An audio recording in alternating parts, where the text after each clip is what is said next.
Big Sugar loves this night.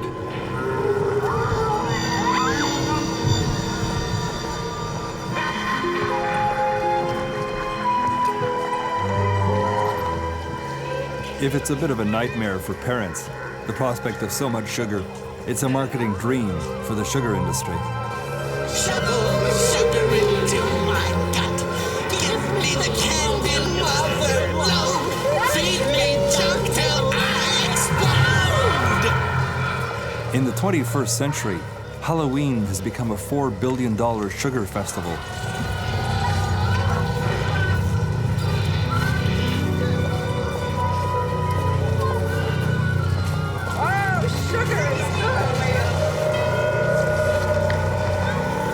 Big Sugar has a spooky history.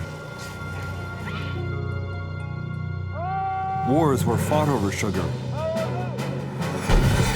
Other than perhaps gold, no single substance has had a greater hand in shaping the history of the Western Hemisphere than sugar has.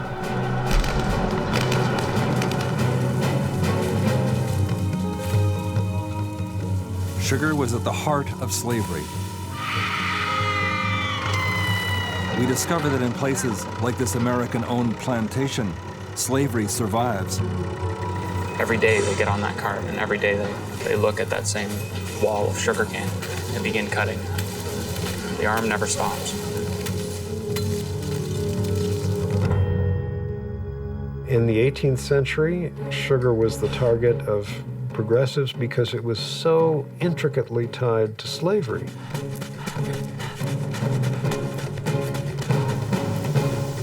Today, we're fighting sugar for other reasons, the obesity epidemic being perhaps the major one.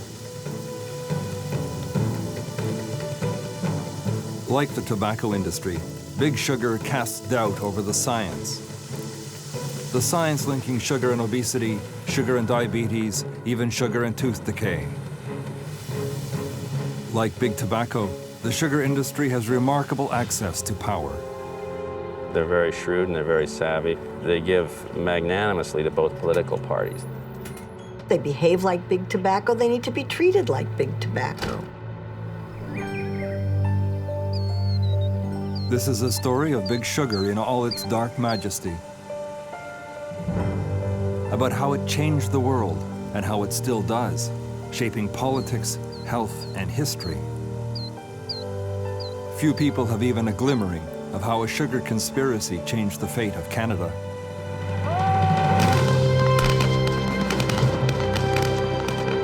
It's one of history's most famous battles.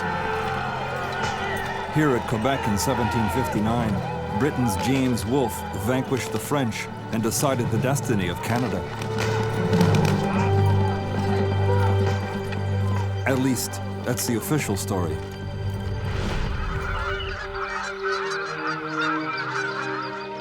There is another version of how Canada came to be England's.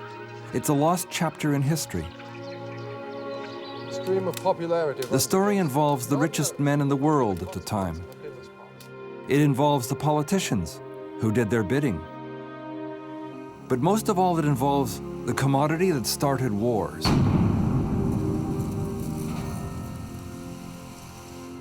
Adam Hochschild has written Bury the Chains, documenting sugar's leading role in war and slavery. I think you got to look at sugar as the oil of the 18th century. And just as oil so much determines what happens in the world today, what countries try to gain what influence over what areas, what wars are fought, the two Gulf Wars and so forth, sugar was really that commodity for the 18th century. In the war news of 1759, England was completing its capture of Canada from France. But given sugar's importance, all eyes looked south. A lot of those wars were really fought over who was going to control the West Indies, because this was the land that, as far as Europeans knew at that time, was the best suited for growing sugar. In a series of battles in the West Indies, England attacks and seizes the French islands of Guadeloupe and Martinique, France's most valuable possessions. They are considered a bigger prize than Canada. To make peace, England must compromise. Denis Vaugeois, a former Quebec Cultural Affairs Minister, is also a Canadian historian, one of the few who have researched the story. C'est certain que même si l'Angleterre a eu carrément le dessus, elle ne pourra pas tout garder.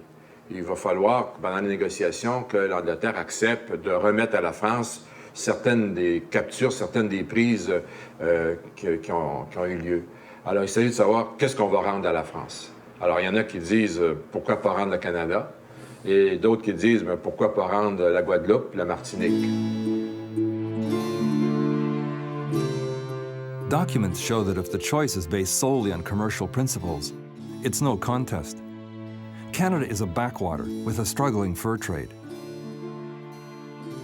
The French sugar islands are far more lucrative, with Guadeloupe alone producing 43 times more revenue than Canada. Canada, even France didn't want it back. La destination Canada n'était pas populaire. Quand Voltaire dit « quelques arpents de neige », il fait allusion aussi aux hivers, à la neige et aux hivers froids. In London, the stage is set for a political drama. In the choice between the French sugar islands and Canada, England's most influential lobby, Big Sugar, is about to play a fateful role. Historian Philip Jabour profiles their most powerful leader. The sugar planter, member of Parliament, and the man called Alderman Sugarcane, William Beckford. I think that Alderman Beckford could be seen really as the Rockefeller of his time. He was a man of immense wealth, based on 3 generations of sugar trading in Jamaica, where in fact he was born. Sugar has made Beckford the richest man in the world. He and his fellow planters want no part of the French sugar islands, which would add unwanted competition and cut into their immense profits. Alors, les planteurs anglais des Antilles font des affaires d'or et ils passent leur temps en partie dans les Antilles, en partie à Londres. Et quand ils sont à Londres, ils mènent le grand train, ils ont beaucoup d'argent, donc ils ont des domestiques, ils sont infiltrés partout. Et même, il y a quelques-uns qui sont députés au Parlement. Il y en a qui ont même carrément acheté des sièges au Parlement. C'est une époque où la politique est plus pourrie qu'à d'autres moments. In 1763, as the House of Commons is about to choose between Canada and the French islands, the sugar lobby is at work behind the scenes to make sure the vote goes their way. MPs are wined and dined and much, much more.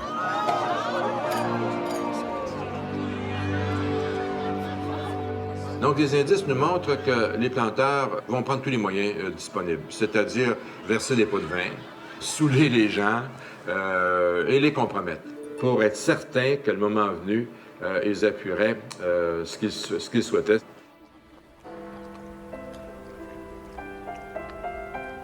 In Parliament, the vote comes, and England chooses Canada.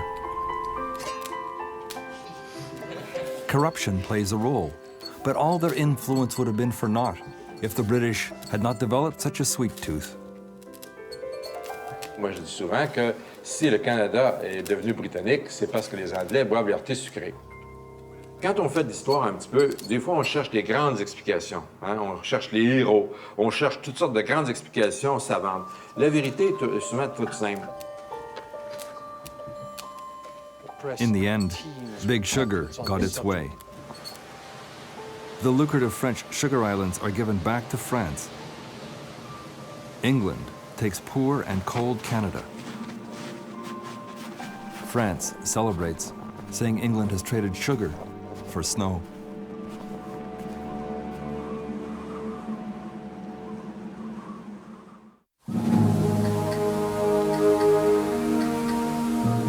In the United States, Big Sugar has always had a sure sense of where the power lies and how to maneuver it to their great advantage. At the Capitol, key lawmakers in the Senate and the House of Representatives are sure to hear from the sugar industry almost from the moment they seek election. Big Sugar's power is centered in the state of Florida and the Everglades, a vast river of grass and water, populated by birds, alligators, and sugar barons.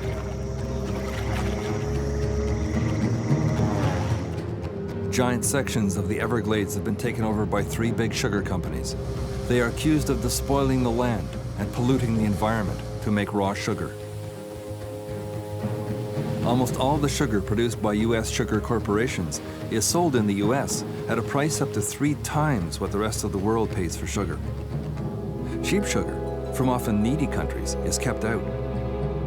It's a subsidy bonanza. In 1994, a freshman Republican congressman from Florida named Dan Miller, an opponent of big government programs, thought subsidizing big sugar was a bad idea. It's bad for the American consumer because the United States, we pay 3 times the price of sugar as they do in Canada or other places where they have an open market on sugar. So the consumer's paying 3 times as much. Now that's not just the pack of sugar you get for your cup of coffee.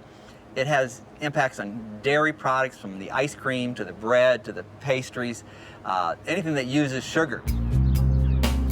On the other side of the political spectrum from the polite, conservative, Canadian-born Dan Miller is the brash, liberal, Florida-born novelist and journalist Carl Hiaasen. Big sugar makes them bedfellows. My problem is subsidizing a crop that has zero nutritional benefit, that is not keeping anybody alive, is not helping a single person get through starvation. Subsidizing what amounts to a luxury crop like this, and at the same time letting these guys use the Everglades as a toilet. Giving them water for almost nothing, as much water as they've wanted, as long as they've wanted it, and let them pissing it right back into the Everglades at great environmental cost.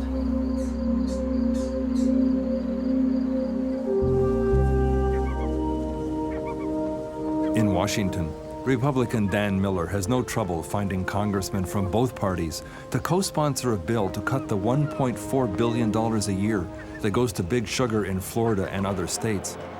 Good morning, Mr. Speaker. But on the day of the vote, something astonishing happens. 5 of his co-sponsors suddenly vote against the bill to defeat it. It was rather amazing when you lose a co-sponsor, and it lost by 5 votes. I'm not sure why they changed. I know a lot of the media was questioning them on it, and it put them on the defensive, but you know, money buys influence in Washington. There's no question about it.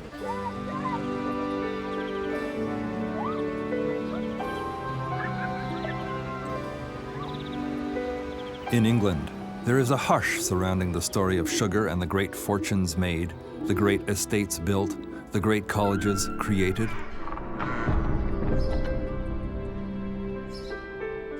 At Oxford's All Souls College stands a magnificent library.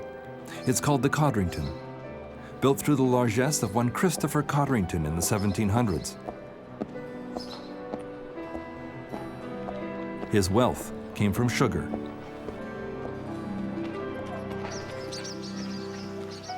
On the east coast of Barbados, an Anglican seminary for West Indians. Yet another gift from the fabled Carrington fortune. In Barbados and in England, it was never polite to ask too many questions about how the Carrington sugar fortune came to be. But Adam Hookshield says it's worth remembering that behind many a great fortune is a great crime. The crime was slavery, because all sugar cultivation at that time was done by slaves. And it was done by slaves working under the most horrible conditions of slaves almost anywhere in the Americas.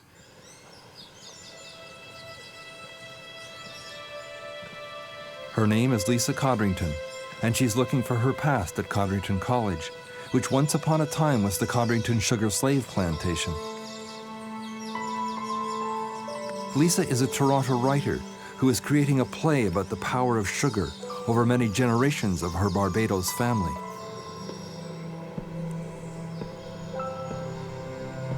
When she was 8, Lisa emigrated to Canada with her mother and did not return to Barbados until now. She has come to begin a quest for the story behind her name.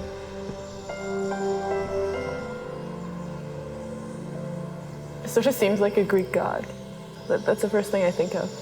Especially the bust itself, it's kind of non-human, more Greek god, definitely. Was my family originally from slaves on his plantation or not? Or is this name it just so happens that my name is Carrington as well? I want to go back and find out how that all began, and who did you come from, and where did those people come from, and who brought them here?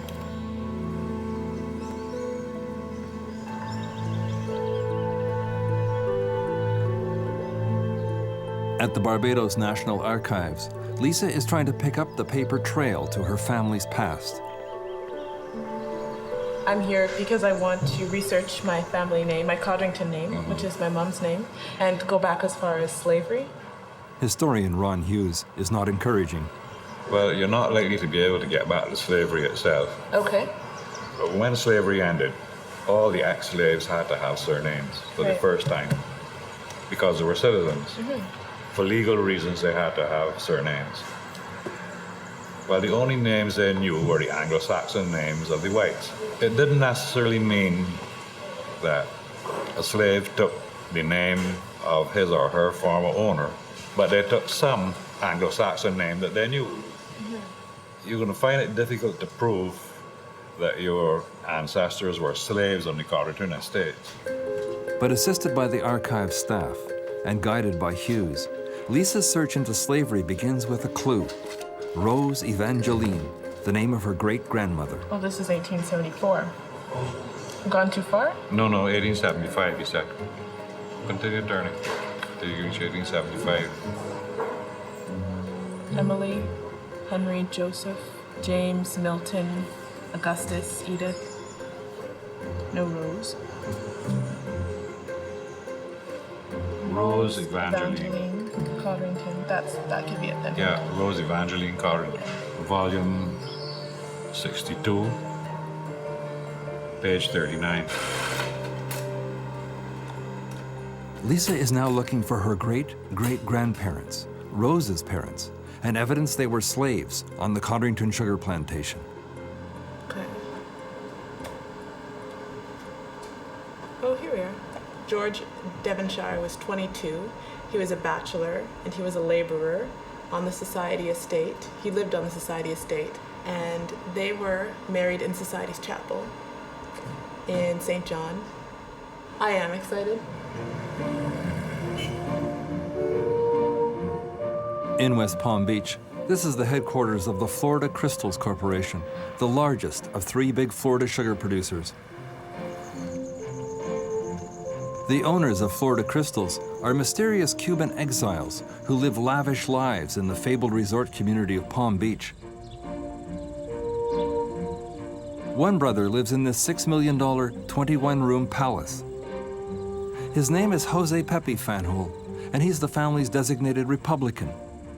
He's close to the Bush family, the governor in Florida, the president in Washington.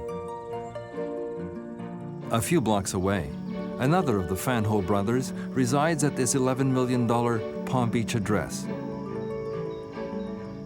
His name is Alfie Fanhole, and he's the Democrat in the family. Carl Hyacin.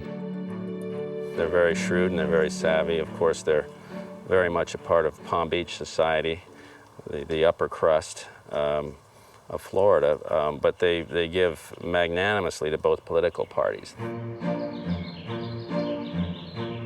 The most telling illustration of Big Sugar's power came during the Clinton administration. Alfie Fanhole's access is now a legend. It began when Al Gore, Clinton's vice president, proposed a 1 cent a pound tax on the sugar industry to clean up the Everglades. Big Sugar does not like taxes. The White House heard from an angry Mr. Fanhole immediately. His call was put straight through to the president, who was quite busy at the time. Bill Clinton was able to take a call from one of them while he was being visited, if we shall use that word, by Monica Lewinsky in the Oval Office. She even remembered the phone call, along with a few other details, I understand. But the idea that one of them could get through to the President of the United States during what presumably would be a moment of privacy tells you how powerful they are and what kind of clout they have. and it continues with the current administration. The proposed tax on big sugar is dropped. For the 2004 election, Democrats and Republicans received $3.1 million in campaign contributions from Big Sugar. In return, Congress votes the sugar industry $1.5 billion a year in subsidies. The Fanhole share of that is $65 million in subsidies, after donating $450,000 to the candidates.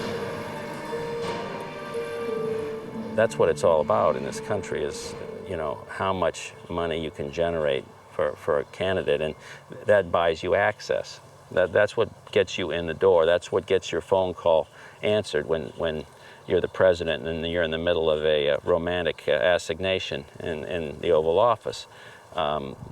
When these guys call, people pick up the phone.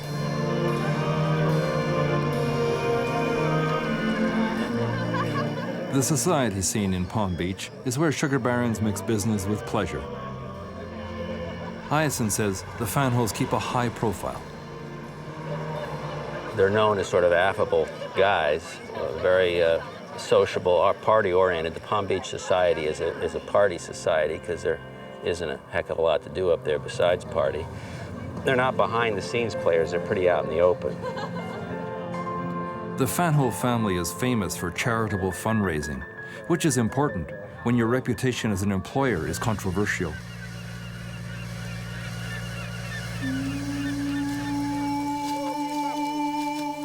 In the 1980s, working conditions at the Fanholes' Florida sugar plantations had come under attack. Migrant workers were brought in from the Caribbean to cut cane. It was a harvest of shame. The abuse was so horrible. It was basically indentured servitude. These people worked all day long for almost nothing.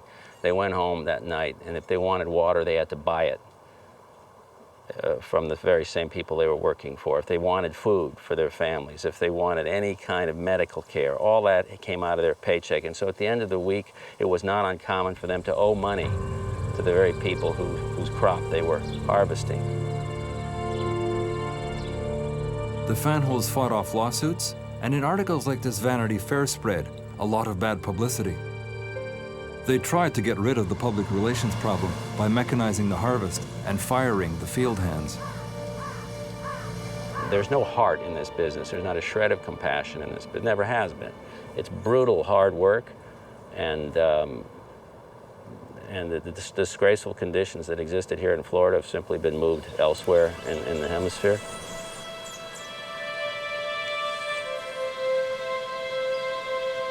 Church records may hold the final clue to Lisa Codrington's past. He's in here because it's April 34 to November 1851. Okay, so let's look for 1845. With a Barbados cousin, Lisa is looking for documents proving that she is descended from slaves. I learned something for the archives on this. Oh my See, goodness. Rosa in here and her baptism. The bishop at the time was... Here's Joseph Codrington. They find it, the very page signed on their wedding day by her great-great-grandparents, Mary Christian and Joseph Codrington.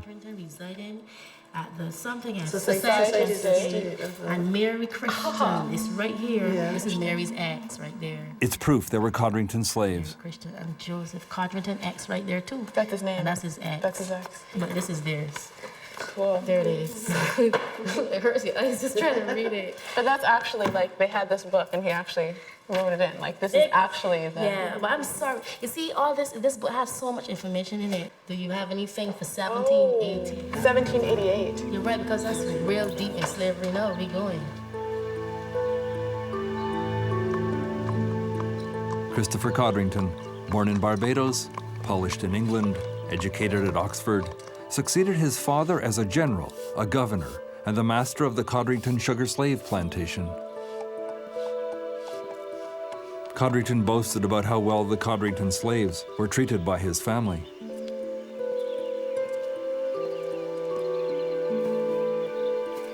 Such treatment earned my father their undying affection.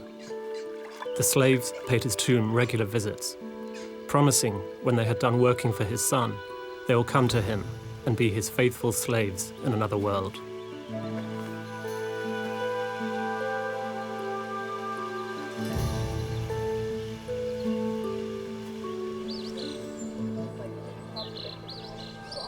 In her search for roots, Lisa is looking for oral history as well as documents, wondering what kind of a man was Christopher Carrington.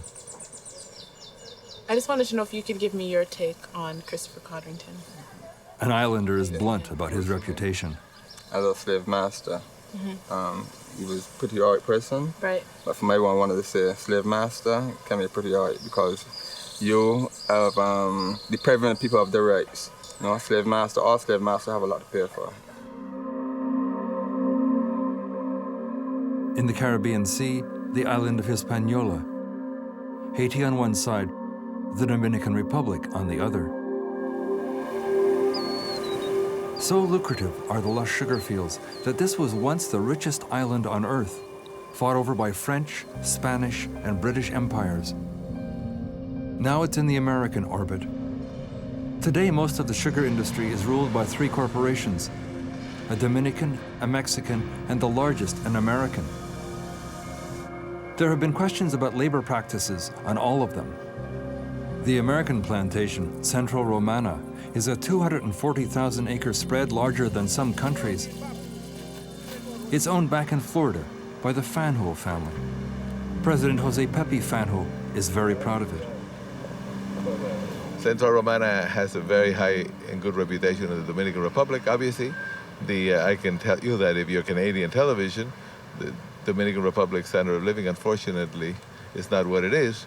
But I can assure you that Central Romana is the largest taxpayer, the largest employer in the island, and the most progressive employer in the Dominican Republic. We sent video journalist Mark Elam on a fact-finding mission to the Dominican Republic.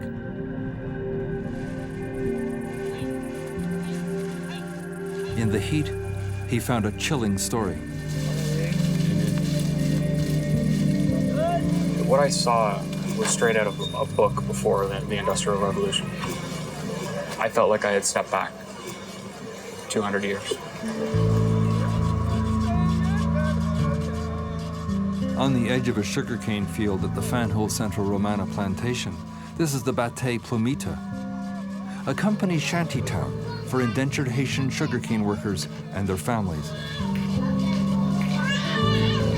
The government helps get workers over from Haiti. They have these people called contracteros who sit along the border and try to entice Haitian workers over, telling them that there's great paying jobs, the conditions are good, that they're going to be able to make enough money to feed their families, and they bring them over and sometimes take their passports in the process so that they can't return to Haiti once they're there. Most of the estimated 650,000 Haitians working sugar in the Dominican Republic are kept stateless. They are pariahs, looked down upon by Spanish Dominicans, and forbidden to leave the sugar plantations. Felix is one of 90,000 Haitians at the Fanhole Central Romana plantation. Yo tenía 40 años. 40 años. Sí. ¿Y cuántos años estás acá en Dominicana? Bueno, yo creo que yo tenía 18 años. He had been there for 18 years, brought over, by a contractero, and since then he found a wife, his 3 children. He doesn't eat for the day. He goes out in the morning without having any breakfast and cuts sugarcane until nighttime. He takes a break at midday, but the food goes to the children.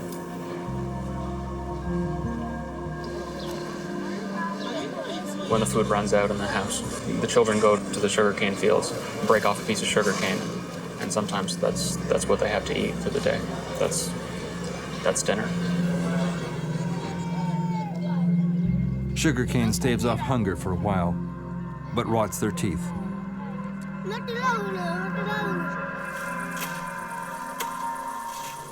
The sugar plantation workers of the Caribbean today are almost all from families brought from Africa as slaves.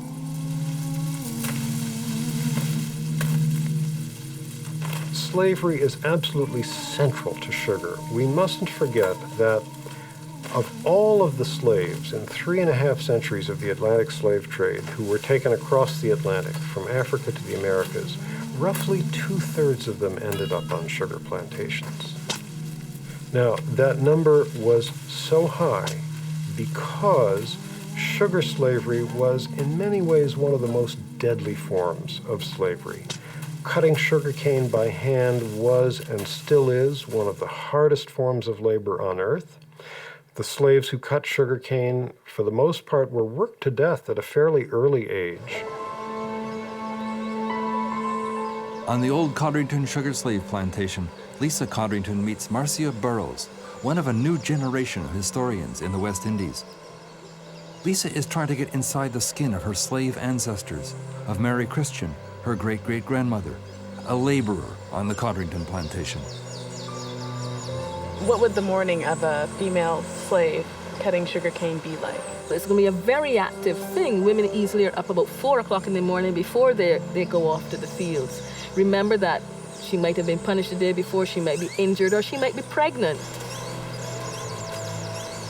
She'd be doing what any female would be doing, getting up in the morning, providing for her family, and going to work. They'd have to make sure children are fed whatever food there is to provide for them. There might be a man in their life that they have to feed as well. The field slave's job is to clear the sugar plantation, cut the cane, and take it. In a way, in Barbados, we carried it in what we call dung baskets, or what we call headed cane. Women particularly would put lots and lots of canes on their head and carry it to the windmill to be processed. And this is every single day that this would be happening.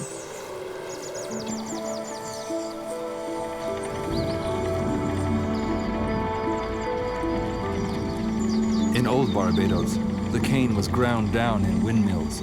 Today, the process has been mechanized in steaming sugar factories. Adam Hookshield says processing sugarcane was deadlier than fieldwork. Feeding the sugarcane into the sugar mill was a very dangerous process because the mills operated with large wooden rollers. The cane had to be fed through these rollers twice.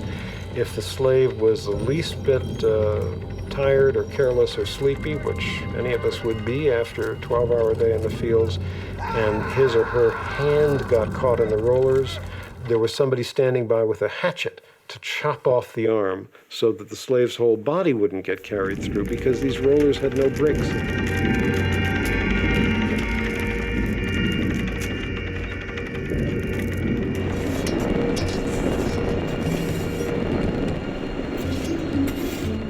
From the beginning, there are rebellions against the brutal working conditions.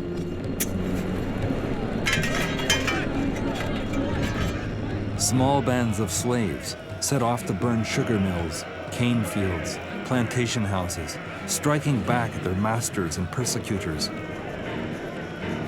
7 million slaves were brought to the Americas in the 1700s, mostly for big sugar. Within 8 years, half were dead. Most of them worked to death.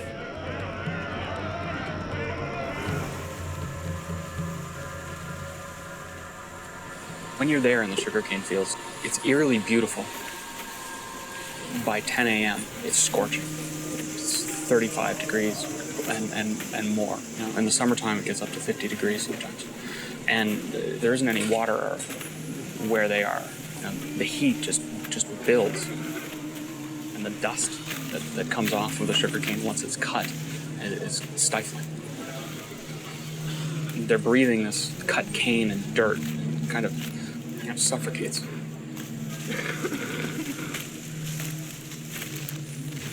When they're out in the field, they work in these teams of 7, loading up the carts with the sugarcane. Each man is expected to cut a ton of sugarcane a day. When they weigh it at the end of the day, if they've managed to cut a ton each, they get what works out to $2 US after cutting over 1,000 pounds of sugarcane in a day's work. There was no way for me to look at that wage and make any sense of it.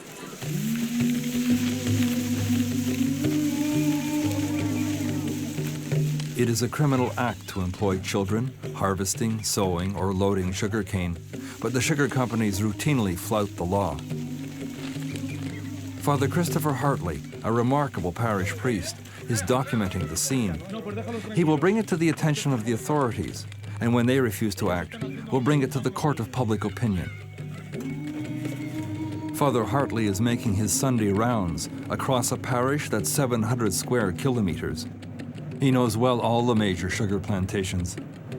Inspired by the famous nun of Calcutta, he is the Father Teresa of the cane cutters. My intention is not to become a social justice champion or to create a revolution. I am where I am, fulfilling the mission I have been entrusted by the church as a shepherd of my flock. No doctors come to shanty towns, so Father Hartley's mission to the cane cutters is medical as well. ¿Qué fue lo que le pasó en la mano? Se clavó la caña ahí. ¿Qué día fue esto? ¿Qué jour?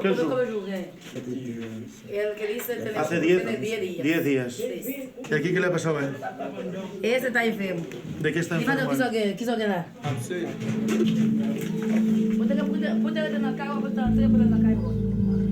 These are medical emergencies. The man is in danger of losing his hand, but the motorbike will have to do for an ambulance. Porque cuando te lo atiendan en el hospital, te van a dar una receta. ¿Tú has visto que hay una botica de la iglesia, al lado de la iglesia, que hay una farmacia? Next door to his church, the priest has set up a small pharmacy so their prescription can be filled free. Pero tú no me faltes en eso, ¿eh? Que no vuelvan ellos, muchachos, aquí sin la medicina. I filmed this on a bete owned by a Dominican planter, but the almost non-existent medical care is constant across all the sugar plantations. Father Hartley says the oxen that pull the carts are better looked after. If, for example, an ox has an accident, breaks its leg or whatever, they immediately send a vet to take care of the animal. The animal is removed from where it's working, and it's brought to a proper place where it can be tended to, taken care of, and is replaced by another oxen. Oxen are certainly much more valuable to the company than human beings. At a plantation owned by a Dominican corporation, this is the only water supply for cane cutters and their families. ¿Cómo está? Buen día. The water is laden with parasites and bacteria. It makes their children sicken and sometimes die.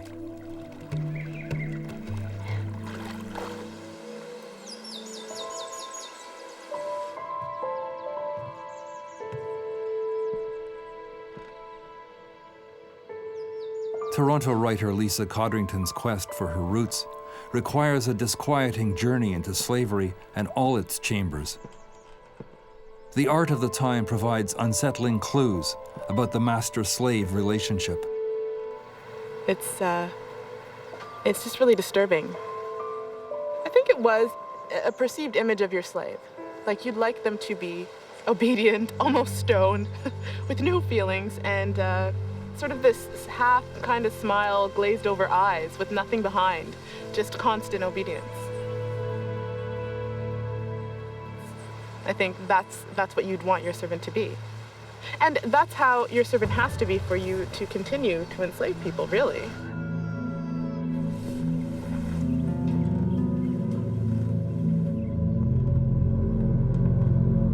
Household slaves had to deal with the master and his appetites at close quarters.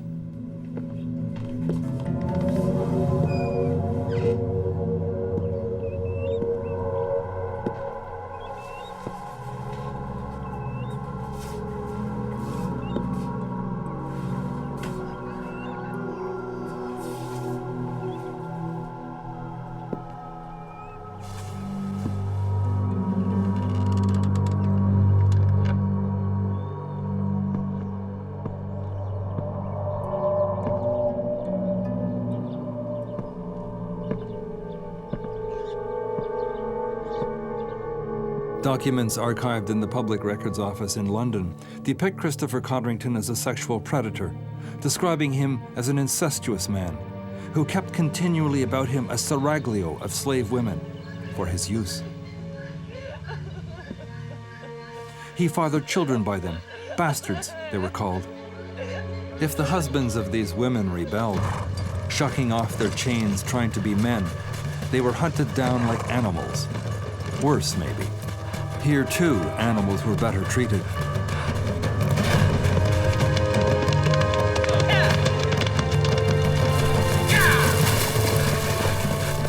The whites believed slaves had no souls, so they could be whipped, maimed, and tortured.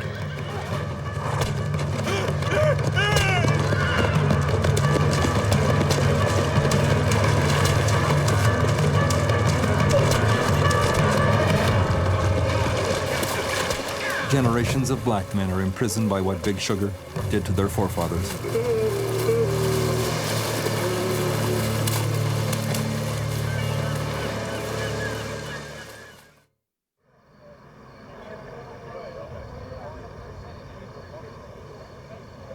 At a Tony Palm Beach restaurant, Jose Pepe Fanhole is hosting Florida Glitterati to raise money for charity. The sugar baron is on a charm offensive to convince Floridians that he is a good employer. Mr. Fanhole says it's unfair to focus on his sumptuous lifestyle. You guys are sensationalists, and you try to do a sensationalist thing. Now you're trying to say, look at the way Fanhole lives. He has a nice car and the Florida Crystals building. That's your story. You've written it. That's the way you're going to have it. Nothing I can do about it. Have fun. In Central Manna, people go to bed in squalor every night, Mr. Fanhole. That's very, very clear. And it doesn't seem to bother you one whit. No, it just bothers me. It bothers me. I would hate to have anybody go to bed without food or without adequate medical care and all that. Obviously, it bothers me. That's an insult to me, which what I'm saying to you is that if you want to write or have it produced a TV thing of it, go and look at what we've done there and then make up your mind.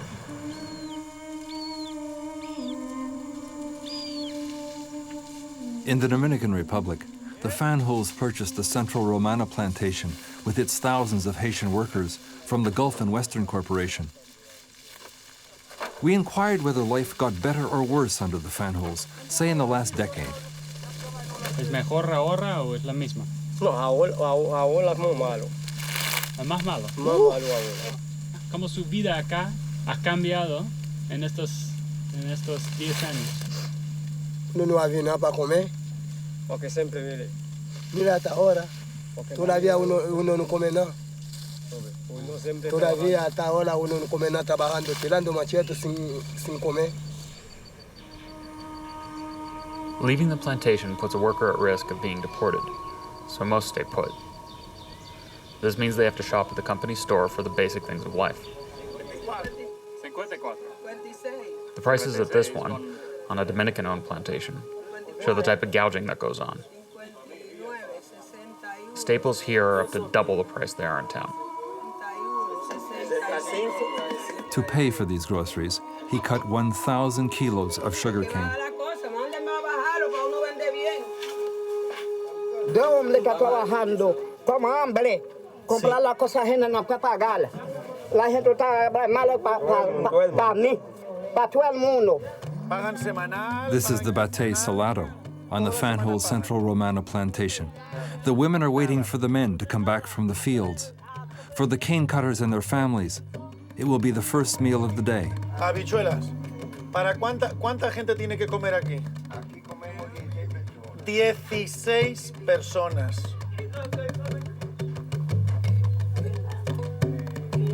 Fanhole security is never far away. I met one family that had tried to grow some of their own vegetables, but it's against the rules. Even the families that have tried to plant vegetables have them torn out by the company.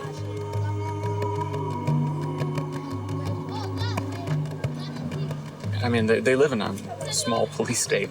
There's these guys on horseback wearing pith helmets who ride through town and just make sure that everybody's towing the line.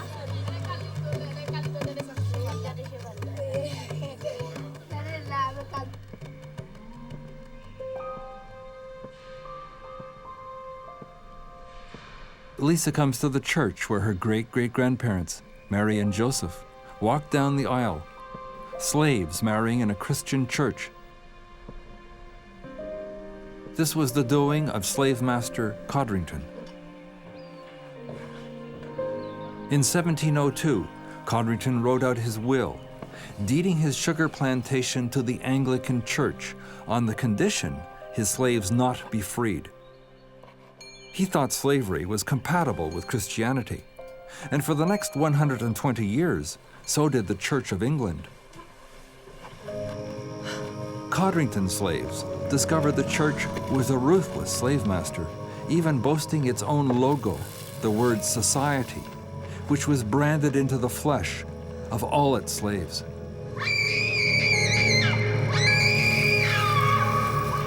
The Society for the Propagation of the Gospel in Foreign Parts, the church's missionary arm, of which the Archbishop of Canterbury and various professors of divinity at Oxford and Cambridge were on the board of directors, and a number of bishops of the church. And it is amazing to me that during all of this time, these people never seem to have questioned the institution of slavery.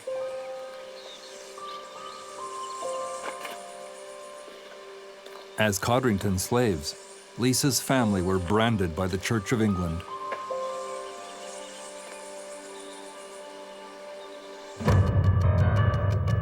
Lisa tries to make sense of the horror of slavery, but she has a hard time comprehending.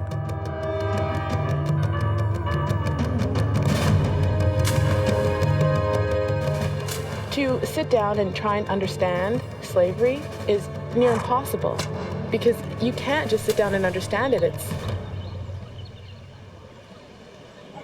It's just beyond me. It's just, I mean, living in the world now in Canada, in Toronto, I have no conception of what it's like to have no rights whatsoever.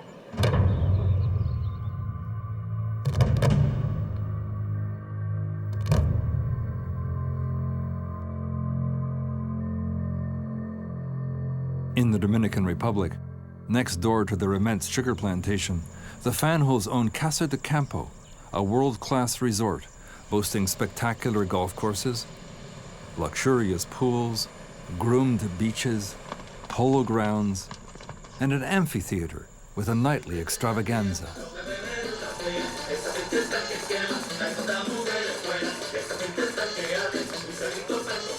It's literally across the street from these fields of sugarcane.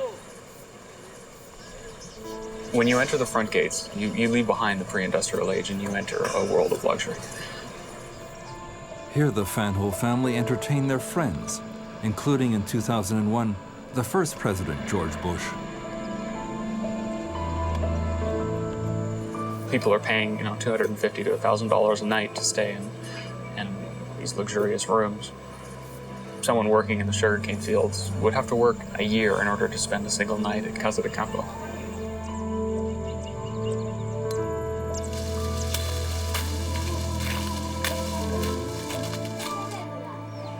All that Felix owns after 18 years of working in the sugarcane fields is a worn machete and the tattered clothes that he wears to work.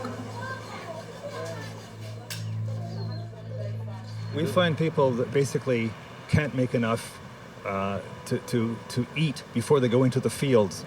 I don't believe that. I think that you're looking at other places that are not Central Romana. You find out if that's Central Romana.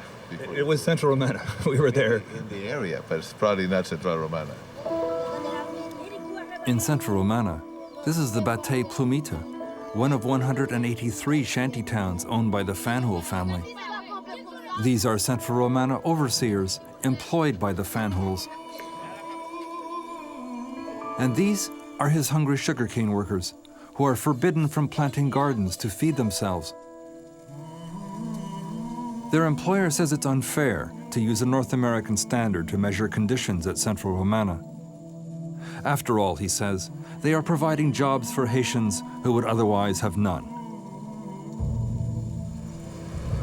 These aren't jobs that they're giving. It's a lifetime of indentured labor. I would like the Fanjouls and perhaps some of their board members to come down to the fields and try it for a day.